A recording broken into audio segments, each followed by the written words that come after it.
우리가 이 생을 살면서 항상 기쁘게 산다는 것은 전혀 불가능한 일입니다. 항상 기뻐하라. 쉬지 말고 기도하라. 쉬지 않고 기도하는 게 쉽지 않습니다. 여러분, 우리가 기도하지 않고 사람들에게 뭔 얘기해도요, 그는 기도하고 안 하고 얼마나 차이 나냐면요, 내 영이 나갑니다. 영이. 목사는 여기 강단에 서서 제가 설교하지 않습니까? 설교한다고 그 메시지가 나가는 게 아니고 그 메시지는 영에 묻혀서 나가는 거예요. 영에 묻혀서 나가는 겁니다. 그래서 기도하지 않는 자가 아무리 좋은 얘기해도요, 그 기도하지 않는 자의 삶에 영이 묻혀 나가는 겁니다. 영에 묻혀 나가는 겁니다. 굉장히 무서운 얘기입니다. 그래서 목회자가요, 영적으로 바로 살지 않고 좋은 얘기하는 것은요, 성도 절대 안 바꿔집니다. 왜냐? 보이지 않게 영이란 영적인 것이요, 쌓여 나가는 거예요. 범사에 감사, 이것도 우리 지금 불가능해요. 어떻게 범사에 감사합니까? 그런데 이것이 그리스도 예수 안에서 늘 행하신 하나님의 뜻이다. 하나님의 뜻을 알면은 그냥 뜻이다 이렇게 막이는 게 아니라 뜻을 알면은 이렇게 살 수 있습니다. 이거 알면. 여러분, 요한복음 6장 47에 보니까 내 아버지의 뜻은 아들을 보고 믿는 자마다 영생 얻는 이것이니 그랬죠. 이 메시지하고 이렇게 딱 접목을 시켜버리면요, 이 답이 나오는 겁니다. 예수의 십자가의 죽으심은 우리가 살아갈 모든 문제에 대한 해답이에요. 그리고 우리가 예수 이름으로 기도한다는 이 말은요, 굉장히 중요한 얘기입니다. 내가 금세와 내생에 약속이 있다. 이제 금생과 내생에 약속이 있다. 지금 내가 살아가는 이 삶에 하나님의 약속이 있다는 건 뭡니까? 하나님의 약속. 여러분, 하나님의 가장 큰 약속은요, 구원입니다. 구원. 우리를 구원하시는 거예요. 그래서 큰 틀에서 우리는 영원한 구원과 작은 틀에서 우리가 만난 이 삶의 문제에 대한 구원입니다. 이 작은 구원이 있을 때 그래 큰 구원이라는 그림을 그릴 수 있습니다. 작은 구원이 없는데 무슨 큰 구원 바라봅니까? 어림도 없는 소리입니다. 작은 구원이 있기에 큰 구원을 볼 수 있는 거죠. 그래서 제 아들을 부를 때도 작은 구원을 보여주었어요. 그죠? 베드로에게도 뭘 보여주었어요? 빈배를 만선을 만드는 거 보여줬죠. 빈배를. 베드로에게 그걸 보여주었어요. 그러니까 베드로가 그때 깨달은 게 뭡니까?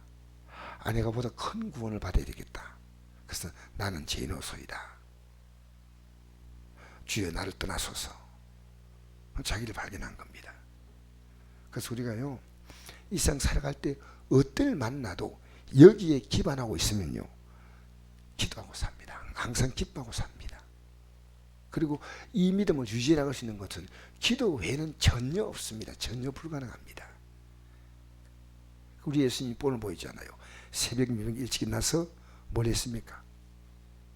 새벽에 기도하러 가셨죠. 그렇게 기도는요, 우리가 시간이 없다는 말로 기도는 그 말로 안 통합니다. 기도는요, 영적인 생명을 유지하는 필수입니다. 근데 우리 살았다는 믿음을 가져서나 죽은 자가 되는 것이요, 기도하지 않는 겁니다. 성경에서 모든 사건은 기도함으로 다 이루어지는 겁니다. 그래서 우리 24절 한번 읽어볼까요? 24절 같이 읽어보십시다. 시작. 너희를 부르신 이는 미쁘시니 그가 또한 이루시리라. 뭘 기도해야 될지 모를 때가 있습니다. 지금 제가 우리나라를 볼 때, 그리고 또 교회를 볼 때, 나 자신을 볼 때, 내 자녀들 볼 때 할 수 있는 기도가 이겁니다. 주님, 제게 지혜를 주십시오. 제게 지혜를 주십시오. 제가 지금 어떻게 교회를 이끌어 가야 하겠습니까? 제가 어떻게 지금 목회를 해야 되겠습니까? 제가 어떻게 기도해야겠습니까? 이거 제가 할 수 있는 게 아니거든요. 그러니까 주님께 제가 어제는 내 기도가 이런 기도예요. 주님, 제가 무엇을 지금 어떻게 해야 될지 답이 없습니다. 여러분 그럴 때가 있지 않습니까? 그게 기도입니다. 뭐 기도 제목이 딱 뭐 떠오르는 게 없어요. 그래서 야고보서 1장 5절 보니까 이런 말씀이 있습니다. 야고보서 1장 5절에 너희가 누군지 지혜가 부족하거든 모든 사람이 후히 주시고 꾸짖지 아니하신 하나님께 구하라. 그리하면 주시라. 오직 믿음으로 구하고 조금도 의심하지 말라. 의심하는 자는 마치 바람에 밀려 요동하는 바다 물결 같으니 이런 사람은 무엇인지 죽겠기를 생각하지 말라 했거든요. 살아가면서 제일 중요한 게 뭐냐, 어떻게 이 삶을 믿음으로 헤쳐나가느냐. 믿음 안에서 그 삶의 모든 답이 있는 겁니다. 근데 예수님은 이 땅에 오셔서 그를 만난 모든 사람들의 문제를 다 해결해 주었어요. 배고픈 자는 먹여주시고 아픈 자는 고쳐주시고, 주님이 그들이 만난 그 문제 앞에서 언제나 주님은 그 작은 문제를 구원해 주신 겁니다. 구원. 작은 문제를 구원해 주셨다는 거예요. 그래서 여러분 만난 그 문제를, 내 머릿속에 있는 감정의 복잡한 생각들, 또 내 현실의 문제들, 사업과 직장, 지금 우리가요, 대한민국이 앞으로 어떻게 나갈지요, 정신줄 놓고 살아요. 이 바이러스만 지금 바라보고 있는 겁니다. 정말 참 답답한 형국이에요. 그러나 여러분 기도하면요, 이 시대를 살아갈 수 있는 하나님의 지혜를 얻습니다. 세월이 약이 아닙니다. 하나님의 뜻을 모르고 지나간 세월은요, 여러분의 시간이 쓰레기통에 던져지는 겁니다. 세월은 약이 아닙니다. 가룟유다에게 주님이 하신 말씀 있잖아요. 차라리 태어나지 않으면 좋을 뻔했다. 얼마나 슬픈 일입니까? 그러니까 여기 보니까 항상 기뻐하라, 희망을 기도하라, 범사에 감사하라. 이 세 가지가 우리가 하나님의 뜻이라고 하는 대명제, 예수님이 십자가에서 죽으심으로 우리에게 구원을 주시고 영생을 주신 그 대명제, 그것을요 실제 삶에서는 기쁘게 살아갑니다. 왜 구원 못하시겠습니까? 기도하고 살아갑니다. 그리고 지나고 나면 모든 삶의 내용은 감사가 됩니다. 그래서 우리는 19절에 보니까 성령을 소멸하지 말라. 이 성령이 뭐냐면요, 하나님이 우리 마음에 주시는 성령이요, 여러분 마음에 감동을 줘요. 책망도 하셔요. 근데 싹 무시해버린 거예요. 내가 이렇게 해서는 안 되겠다, 그런 마음이 올라오는데도 아니 뭐 지금 내가 뭐 이 정도 하면 되지. 딱 여러분 올라오는 거 있잖아요. 올라오는 여러분의 영적인 생각이 있습니다. 여러분의 신앙이 어디에 기준이 아십니까? 여러분이 가장 열심을 했을 때, 그게 기준입니다. 그게 여러분이 정상이에요. 그러니까 한 번도 열심을 내고 뜨겁게 믿어본 경험이 없는 사람은요, 그가 믿었던 그 가장 정점 있지 않습니까? 정점이요, 그 믿음의 정상입니다. 그래서 떨어진 것은 떨어진 거예요. 그래서 올라가야 돼요. 차고 올라가야 돼요. 그래서 여러분의 신앙을요, 주의와 맞추려고 하지 마십시오. 여러분을 부르신 주님의 그 첫 음성, 첫 은혜가 있습니다. 어떤 날든지 그 은혜에서 은혜 위에 은혜를 받아서 자꾸 올라가야 돼요. 자꾸만 올라가야 돼요. 예언을 멸시하지 말고, 성경은 그대로 예언입니다. 이 말씀은요, 우리의 삶의 정확한 답이에요. 앞으로 어떻게 될 것이냐, 우리는 토정비결 안 봐도 돼요. 우리는요, 오늘의 운세를 볼 필요가 없어요. 성경이라는 이 메시지 안에서요, 우리의 삶의 미래는 이미 결정된 겁니다. 결정. 이대로 가는 겁니다. 불신자도 그대로 가고 믿는 자도 그대로 가고, 하나님 말씀 안에서 우리가 어떻게 행동하느냐에 따라서 그 답은 이미 성경에 다 나와 있습니다. 그러니까 우리는 결정된 인생을 지금 살아가고 있는 거예요. 예수 믿는 사람이 이 성경의 모든 기록은요, 여러분 이상의 어떤 종교 경전 있잖아요. 경전이 있어도요, 성경만큼 역사가 있는 경전 없습니다. 성경은 역사의 기록입니다. 이스라엘 민족이라는 한 역사를 통해서 이 성령이 어떻게 우리에게 이 성경이 우리의 삶과 관계가 있냐는 것을요, 이스라엘 민족이란 한 민족을 텄어. 그리고 수많은 사람들을 샘플링으로 해가지고요, 임상실험을 한 거예요. 임상실험. 여러분, 의학을 우리가 약을 하나 발견하잖아요. 지금 바이러스 약 나왔다 하잖아요. 그죠? 그 약이 상용화되고 시판되는 데는요, 얼마나 많은 과정을 겪은지 모릅니다. 왜? 이건 틀림없어야 됩니다. 그래서 그 약을 살 때 거기 보면요, 부작용이 나옵니다. 그죠? 모든 약이. 왜냐하면 임상실험을 한 거예요. 그러니까 부작용도 나오고, 이게 또 뭡니까? 또 좋은 작용도 있지 않습니까? 그게 모든 약은요, 부작용이 다 있습니다. 근데 실험했기 때문에 나온 겁니다. 성경은요, 부작용이 없습니다. 성경은 그대로 이게 내 삶이에요.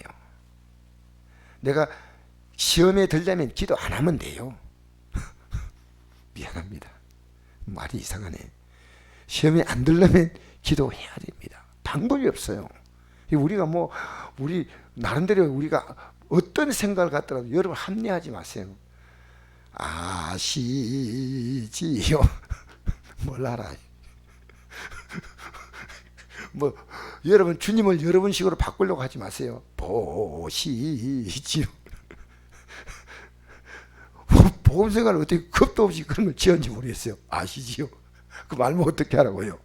알아도 이대로 살아야 돼요. 방법이 없어. 그러면 나 너희에서 좀 바꿔주겠다. 그러면 얼마나 좋겠어요. 여러분, 우리의 삶을 합리하지 마세요. 이 말씀에는요, 하나님 자신도 묶여요. 아십니까? 이 말씀하고 나서 너희들 살아, 이게 아니고요, 이 말씀에 묶인 게 바로 십자가예요. 인간의 죄는요, 반드시 징벌을 받기 때문에 하나님이 구원할 때는 말로 구원이 아닙니다. 주님은요, 전 존재를 가지고 이 말씀에 묶였습니다. 그래서 십자가 지신 거예요. 십자가 안 지고 내가 내일 죄를 사하노라 하면 될 거 아닙니까? 기독교는 그런 거 아닙니다. 지금도요, 주님은 졸지도 아니하시고 주무시도 아니하시고 우리를 지키시는데요. 어떤 잘 지키시느냐? 아무나 지키는 거 아닙니다. 약속대로 하시는 거예요. 그러니까 여러분이 주님이 나와 함께 하십니다, 이렇게 고백하지 않습니까? 성경 주님이 어느 때 함께 하냐, 그 내용이 나와요. 내가 함께 한다고 하는 우기면 안 됩니다. 신앙을 우기면 안 됩니다. 주님이 함께 하는 그 내용이 있을 때 함께 하는 거지. 그럼 다 함께 하지 뭐.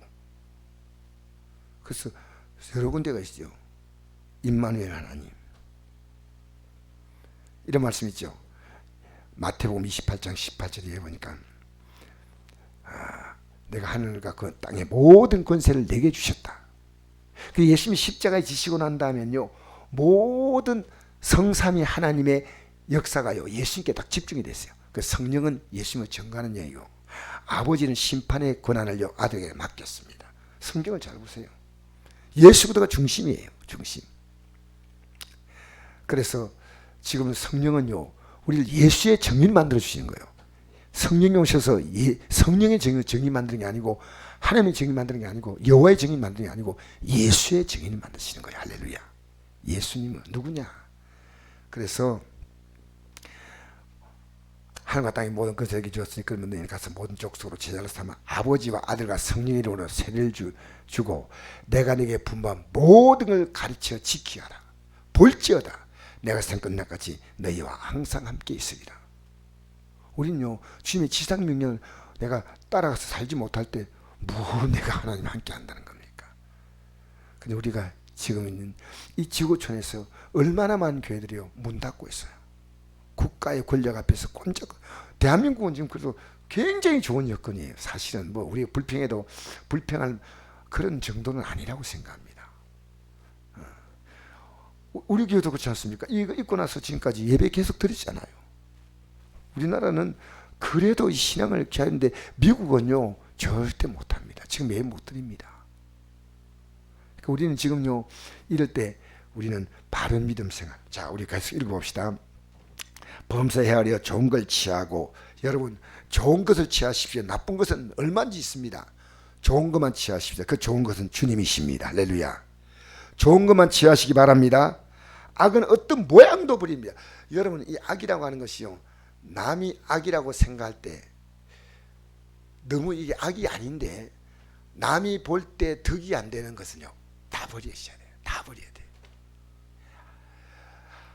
그래서 다른 사람이 신앙에 좋은 영향을 주지 않으면요, 악은 모양까지도 버려야 돼요. 다 버려야 돼요. 자, 23절 평강의 하나님, 이렇게 나올 때 여러분, 평강의 하나님이라는 단어가 나올 때 뭘 생각하냐니까 기도하는 겁니다. 기도할 때 평강을 주셔요. 빌립보 4장 6절 7절 우리가 아무것도 염려하지 말고 모든 의 기도와 간구 너희 구할 것을 감사함을 하나님께 아뢰면 모든 지각에 뛰어난 하나님의 평강이, 그냥 하나님은 평강이 아니에요. 우리 예배당에 나와도요, 기도해야 평강이 옵니다. 할렐루야. 예수님이 이 땅에서 제일 먼저 천사들이 노래한 게 뭡니까? 지극히 높은 곳에 하나님께 영광이요, 땅에서는 기뻐하신 입은 사람들 중에 평화로다. 기뻐하신, 그분을 기뻐하니까 기도할 거 아니겠습니까? 이 누가복음 2장 13절 말씀이에요. 평강의 하나님이 친히 너희를 온전히 거룩하게 하시고 또 너희의 온 영과 혼과 몸이 우리 주 예수 그리스도에 강림하실 때 흠없게 보존되기를 원한다. 여러분, 우리는요, 흠없게 보존될 수 없는 존재입니다. 세상이 우리를 가만두지 않습니다. 근데 평강의 하나님, 기도해야 한다고요. 기도. 답이 없어요. 기도해야 돼. 계속적으로 주님을 인정하는 게 뭡니까? 쉬지 말고 기도하라. 계속 주님을 인정하는 거예요. 계속. 여기서는 모여서 기도하지만 흩어져서 여러분의 삶의 현장에서 언제나 주님을 찾는 거예요. 주님을.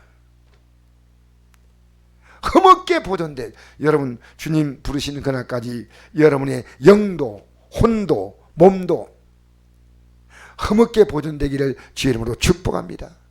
이 땅에 살 동안이요, 몸도 건강해야죠. 우리 정신도 흠없어야 돼. 자꾸만 상처받고 우울하다 자꾸만 하면 안 돼요. 항상 기쁘게 살아야죠. 너희를 부르시는 미쁘시니 그가 또한 이루시라. 형제들아, 우리를 위해 기도하라. 할렐루야. 그래, 우리가 부탁이 하나가 있다. 기도하자. 기도하라. 거룩하게 입맞추고 너희 모든 행적에 문하라. 내가 주를 힘입어 너희를 명하노니 모든 행적에 이 편지를 읽어주라. 데살로니가 교인들에게 이 편지를 다 전달해주라. 우리 주 예수의 은혜가 내게 있을지어다. 할렐루야.